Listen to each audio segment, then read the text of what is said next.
అంతరామమయం ఇంకా ఊరు పల్లెటూరు. ఉమ్, ఈ 2 సాంగ్స్‌కి కూడా పైన ఓణి అనేది చాలా పొట్టిగా ఇచ్చారు. ఉమ్, అది నేను ఎంత లాక్కుందామని ట్రై చేసినా అవ్వలేదు. అయినా నేను అంతరామంకి అలానే యేసుకున్నాను. ఉమ్, ఊరు పల్లెటూరుకి నా ఓన్ ఓణి యేసుకున్నా. ఇంకా వాళ్ళది ఓకే. అవ్వకపోతే అంత కనిపిస్తుందని నా ఓన్‌ది యేసుకున్నా. ఉమ్, సో, అది యేసుకున్నాక నన్ను చాలా తిట్టారు గూడా పిలిచి, "అలా ఎలా యేసుకుంటావు ఓన్‌గా" అని. ఉమ్, పాడే ముందు నా మూడ్ ఎలా పాడు చేయాలో వాళ్ళకి తెలుసు.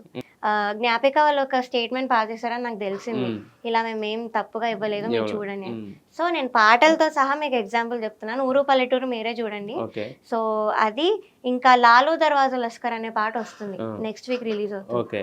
ఆ పాటకి 9 గజాలు చీర ఇచ్చి నన్ను చుట్టేశారు. లిటరల్లీ కట్టలేదు, చుట్టేశారు. ఉమ్, అండ్ దట్టు ఒక అబ్బాయి కట్టాల్సి వచ్చింది. ఐమ్ వెరీ అన్‌కంఫర్టబుల్ అని చెప్పాను కూడా ముందు. వాళ్ళు ఇచ్చిన అవుట్‌ఫిట్టే యేసుకోవాలి. మా దగ్గర ఎంత మంచిదున్నా కూడా వద్దనేవాళ్ళు. వాళ్ళు ఇచ్చిందే యేసుకోవాలనేవాళ్ళు. ఉమ్, ఉమ్, సో, ఆ 'లాలో దర్వాజా లస్కర్‌కి' అంతా చుట్టేసి ఐ ఫెల్ట్ వెరీ సఫోకేటెడ్. ఉమ్, ఇక్కడ పక్కన స్కిన్ కనిపించింది. అయినా చెప్పాను, నేను ఏడ్చాను యాక్చువల్లీ. ఉమ్, వద్దు, నేను I can't perform well um, costume ఇలా ఉంటే ఉమ్, అని కూడా చెప్పాను. కానీ లేదు, and you have to perform. Um, ఇది ఫోక్ రౌండ్, ఉమ్, మీరందరూ కూడా డాన్స్ చేయాలి. ఉమ్, పోనీ ఓకే, డాన్స్ చేస్తే మంచిది. యాక్చువల్లీ ఇంటరాక్ట్ అవుతున్నట్టు మంచిగా పాటలో కలిసిపోయి వైబ్ అవుతున్నట్టు. yeah, కానీ ఫోర్స్ చేసి అలా కంపేర్ చేయొద్దు వేరే వాళ్ళతో. ఉమ్, చిన్నపిల్లలు ఎంత బాగా చేశారు, మీరు వేస్ట్, ఇంత ప్రొఫెషనల్ సింగర్స్ అని కూడా అన్నారు. ఉమ్, సో ఇది చాలా చాలా తప్పు.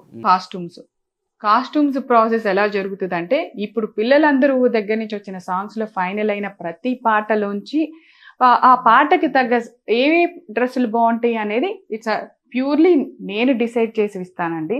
అంటే మేక్ ఓవర్లో ఈ పాటకి ఈ డ్రెస్ వేసుకుంటే బాగుంటుంది అని నేను సెలెక్ట్ చేసినవి ఈటీవీకి పంపించిన తర్వాత, ఈటీవీ వాళ్ళు మాకు ఎస్ అండి బాగున్నాయి ఇవి అని చెప్పిన తర్వాత నేను అవి డిజైనర్కి పంపించడం జరుగుతుంది. ఆ కాస్ట్యూమర్ ఏదైతే దాన్ని మేము పంపించిన ఫోటో ఉంటుందో దాన్ని డిజైన్ చేసి పిల్లలకి ఆ రోజు ఇవ్వటం జరుగుతుంది. ఇది ప్రాసెస్ అండి. ఇక్కడ ఎవరి చాయిస్ లేదు, పాటదే చాయిస్. పాటకి తగ్గట్టుగా మేము కాస్ట్యూమ్ డిజైన్ చేస్తాం తప్పితే అవి మనుషులకి తగ్గట్టుగా ఏ రోజు డిజైన్ చేయటం జరగలేదు.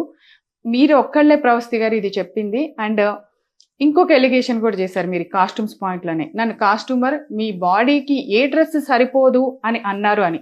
నిజంగా అది తప్పు, అది చాలా తప్పు మాట. ఎవరెవరు బాడీ గురించి మాట్లాడాల్సిన అవసరం లేదు. అది ఎవరి దేవుడిచ్చింది, ఎవరు కాదనలేము. దానికి మనం ఒకళ్ళు కామెంట్ చేశారని మనం ఊరికే ఉండక్కర్లా, మీరు చెప్పచ్చు అందరికీ. కానీ మీరు ఇది ఎక్కడ చెప్పాలి? మీరు షూటింగ్ జరుగుతున్నప్పుడు సెట్లో అక్కడ నాకు కానీ, షో డైరెక్టర్ అనిల్ గారికి కానీ, అండ్ అక్కడ ఉన్న ఈటీవీ ప్రొడక్షన్ మేనేజర్కి కానీ మీరు చెప్పాలి బాధ్యతగా ఉంటే.